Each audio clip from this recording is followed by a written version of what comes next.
Hello, this is Justin at the Tech Train here. In this PowerPoint tutorial, I'm going to show you how you can create randomly dealt hands of cards. In this example, I can deal hands of 5 cards, or if we prefer, a hand of 3 cards, or if you want to, just one single card. Let's get started.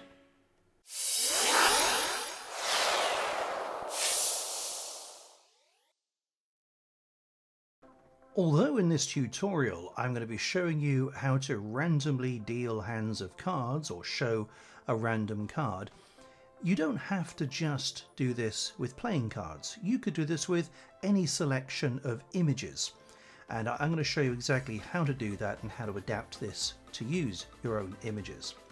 But for this demonstration, let's look at cards, and the first thing to be aware of is that there are 2 main skills we need to learn.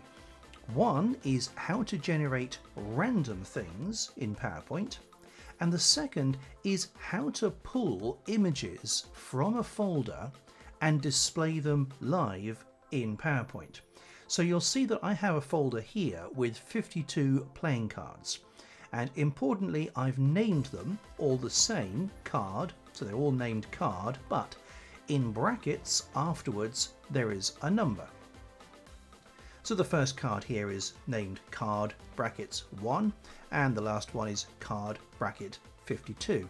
Now again, if you're using anything else other than playing cards, just do the same thing. Name them all card and then number them 1 through 2, whatever number you're using. So that's the first thing to be aware of. The second thing is with those playing cards that you need to be able to have the PowerPoint presentation and the cards in the same folder. So what I'm going to do here, I'm going to have this folder here and copy the folder of cards into this folder. So this is now the folder with all those 52 images, and I've called that cards, plural. And I'm going to now create a PowerPoint presentation which I'm going to save in that same location. So I'm just about to finish saving this presentation. 2 things to notice. First of all, I am saving it inside the same folder that I've just put those cards in that folder there. And secondly, down here after the file name, you'll see it says save as type. Now normally that will just be PowerPoint presentation, but we're going to add some code, which means we need to change that to PowerPoint macro enabled presentation. That will make sure that the code that we write will be saved. So now we should be in the position where we have the folder that contains 2 things: the PowerPoint presentation we've just created and the folder named cards that contains the 52 images, or as I say, whatever number of images you're using. Okay, back into our PowerPoint presentation now then. And we need to do just a couple of things. It's not going to be a difficult thing, this. The first thing we'll need to do is to insert an image. Well, it's going to be a shape. Let's go to a shape, and I'm going to choose the rounded rectangle and create an image that's about the same proportions as the playing cards. Of course, if you're using landscape images, say, or square images, that's absolutely fine. Just use whatever shape fits yours. What I would say is that make sure all your images are the same basic shape, otherwise it could get a little bit distorted. So now we've got that, we'll have a button. Let's simply copy that and stick a button underneath, which will be our deal button. I'll just change the color of that so we know that that is deal. And there we go. Right, we're ready to go with this now. So the next thing is to add some code. Now to do this, we'll need the developer tab at the top here. You'll see I've got developer here above the ribbon. If you don't have the developer tab, don't worry, easy enough to get it. Simply right click on any part, any empty part of the ribbon, choose customize the ribbon, and then on the right hand side here, scroll down and you should see developer. Now if you haven't got developer tab displayed, the tick box here will be empty. So just simply pop a tick in that and click OK. And you will now have the developer toolbar. Let's click on Visual Basic and you'll see a window that looks a little like this. On the left hand side you'll see it says VBA Project. Right click on that and choose Insert Module. And this basically gives us a text area where we can write some code. Now the code's not going to be terribly difficult. In fact, it's not going to be difficult at all. But we need to know just a couple of quick things. First of all, code is broken into blocks. Think of it like chapters in a book. And those blocks of code are called subroutines. So we need to create our first block of code. So we start with the word sub. And then I'm just going to name it choose card. So that's the name of this block of code. And then we'll just put 2 brackets afterwards, nothing in them, and press enter. Straight away, PowerPoint knows that we're going to be creating some code, so it changes the color of sub to blue and pops an end sub down here. It's going to make some space. All the code we're going to write will be between those 2 lines of code. Right, next thing we need to do is we're going to say card 1. Now this is just a name that I'm giving that playing card. I know I've only got 1 card, so I could just call it card, but I know that I'm going to be creating more cards later. So for the moment, I'm going to call it card 1. That's just simply a name. And it's going to equal an integer, a whole number, because we're doing random numbers. And we don't want a random number of 4.73 or something like that, because all the playing cards obviously have whole numbers. And now we need to tell it what random number to choose. So we choose random, or RND, multiplied by, that's the asterisk sign, Shift and 8 on your keyboard, and then 52. Now, if you're not using playing cards, if you've got about 20 images or 150 images, put that number down. And then we need to close our brackets, and we need to add 1, because the way that PowerPoint calculates random numbers, it starts from 0. So in fact, if I say random times 52, we're not getting a random number between 1 and 52. We're actually getting a random number between 0 and 51. So by adding 1, it just shifts that forwards so it's in the correct range. Okay, so now we're going to get a random number. Every time we click that button, we're going to get a random number between 1 and 52. Now what we need to do is use that random number to be able to pull out one of the images in this folder. So in order to do that, we need to know the address of the folder. So we need to know where on the computer this folder is. Now don't forget, we've got the PowerPoint presentation and the folder of images in the same folder, and it's inside this folder here, in my case T:/cards tutorial. So you need to click in the address bar and copy that address. Now back into our code, we need to have that address, but we'll need to add to that address. We'll need to add to it the name of the folder the cards are in, and then obviously the name of the card as well. That gets us to the actual image. So we're going to call this string path. I'm going to call it string path like that. That's just again a variable, a label that I'm using to store this information. And we're going to start with where the PowerPoint presentation is saved. So active presentation dot path. So that's where we are now. And then we need to add to that a backslash and the name of the folder where our images are saved, then another backslash and the name of each image. So the name of each image is card, and then brackets of course, but we don't quite know what number's going to be there. Because all of my images, if I just go back into that folder now, they're all named card space open brackets 1 close brackets, or card space open brackets 2 close brackets. It's very important you know exactly how you've named your images and if you have a space in there. So because the folder is cards, the image is card and then a space and then an open bracket. That's what I'm going to type here. And now we need to close the speech marks, because that bit we know. We've got the presentation. That's interesting, spelling a presentation. Let's change that, presentation. There we go. So we've got the location of the PowerPoint file, first of all, then added onto that the name of the folder that contains the images, and then the name of the image itself, but not the actual number. Now here we can add to this the random number that we chose earlier on. In this case it's called card 1. So that doesn't mean it's actually the first card in the folder, it's just the first card on our slide. So card 1 is that random number.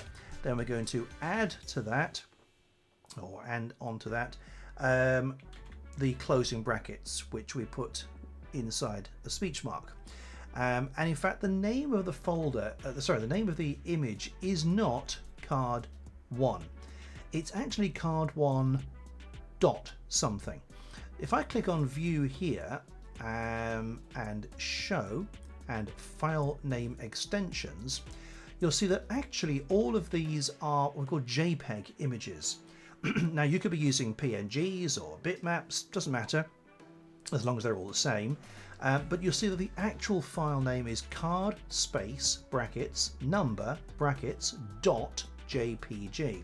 So we need to include that bit as well. So let's, after the bracket, put JPG, and then we can close our speech marks.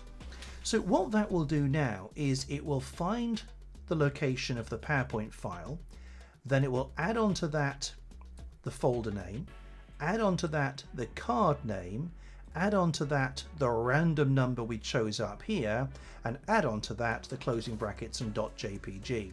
And that will put inside this string path variable the name of the entire location of that random card. Now we've got that, we can add that image to the image in our presentation. So that's this shape here. Now how does it know which shape it is? Well, we need to name it. So let's name this shape. To do that, go to Home, and then on the right hand side select and selection pane, and over here you'll see this is the name of all the images. So this down here is our button. We can call that button if we like. Let's name that button, and then this here will be our card. I'll name this card -1 just because again this is the first card on here, but it doesn't matter too much what you call it as long as you know what it's named. I mean, it can be called Eric, doesn't really matter, but it obviously makes more sense to have something that we can understand. So now we know that shape is called card -1.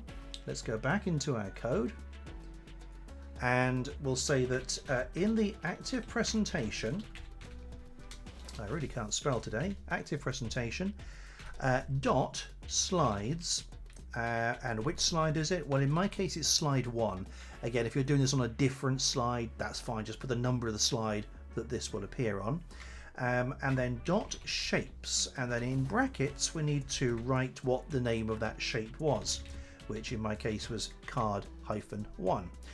Close the speech marks, close the brackets, dot. And now we're going to fill that dot with a user picture, so a picture that we've got, and then in brackets it's going to be the picture that is currently stored in this variable string path here. So we'll pop that in there, and for the moment that will do. That's all the code we need for the moment. So I'm just going to save that again, back into our presentation, and now that code we've written needs to be attached to the button. This is the button that I'm going to use here. So I'm going to click on this shape here and go to Insert Action. And here we can go down to the bottom and choose Run Macro. A macro just means a bit of code. And here you'll get a list of all of the blocks of code. We've only got one block at the moment. It's called Choose Card, of course. So we select that and click OK.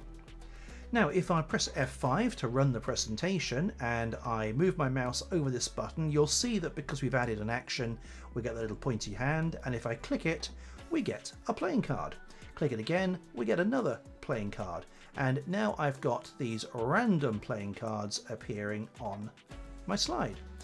So if all you needed to do is to have a random image selected in PowerPoint from a folder on your computer that contains lots of images, well, there you are. You now know how to do that. And if that is all you need to know, and you're going to leave the video at this point, just before you do, please just stop for a second, hit like, and of course, if you haven't subscribed to the channel already, hit the subscribe button. Have any questions, leave them below. I do read all questions and comments, and I answer as many as I can. But do please at least click the like button if that has answered a question or you've learned something you didn't know before. That makes a real difference. If you're going to carry on with this video for a bit, what I'll show you now is how to create a second playing card that also shows a random card, but the difference here, of course, is it must be different. We can't have two 6 of spades. That wouldn't work. So we need to have each card that's unique. It needs to be different from all the other ones. So what I'm going to do now is I'm going to copy that playing card here.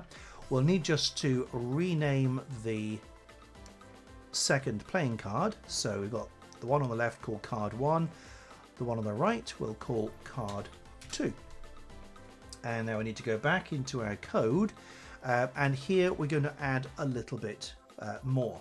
So this is all the code for card 1. Now underneath here in the same subroutine, so still before the end sub, we're going to have another random number. So I had card 1 up here that contained a random number. Now we're going to have card 2. I'll just copy that line of code there, in fact. I'll then just change that to card 2. Half of coding is copying and pasting, to be honest, so if you can copy and paste, you're halfway to coding. So card 2 is a random number. Now that's fine, and it might well be a different number. It might be. You know, chances are it is, but it's not always going to be a different number. So what we need to do now is just to put a loop that will keep on changing that card 2 number until it is absolutely definitely different from card 1. So I'm going to write do until, which is a way of telling the computer to repeat something until you're happy. Do until the number in card 2 is not equal to the number in card 1. To write not equal, we write the lesser than and greater than symbol. So don't forget that these card 2 and card 1 variables contain random numbers. So carry on doing something until those two numbers are not equal. What's the thing we want to keep doing? Well, we want to keep on putting a random number in card 2. So let's copy and paste that line of code. I told you, coding is just copying and pasting. So we're going to keep on doing that, and then we just write loop to finish that loop. So basically, if by any chance card 2 did happen to equal card 1, then it would keep on looping and carry on creating a random number and putting it in card 2 until definitely both those two numbers are unique. Now what we can do is we'll do a bit more copying. So these two lines of code now need to be copied and pasted down here. The new string path is going to equal the same location, except this time it's going to equal card 2. Don't forget, that's the variable that contains the second random number. And then the line under here is going to change the image in card -2. That's it. Let's go back down to our presentation. Let's hit space, click the button, and you'll see that every time we click this now, both of those two images are going to be unique. We'll never ever get two the same. Every time I click it, it's checking to see whether card 1 equals card 2, and if it does, it creates another random number for card 2. So there we are. Just for a second I thought those were the same, but they're not. And of course you can carry on with this if you like, with the third card, the fourth card, and so forth. If you don't know how to do that, if you just want a shortcut to all of this, then you can get a copy of the presentation I showed you at the start of this tutorial, which is, if I just open that back up again, so that would be this one. So if you want a copy of this presentation that contains all of the code for creating 5 of these random cards and 3 and 1 and so forth, that's fine. Link below this video where you can grab your copy of this presentation. So there we are. I hope you found that useful. I am going to do another tutorial in a few days, which will take this idea but show you something completely different. So show you another way of creating some really useful resources using this principle.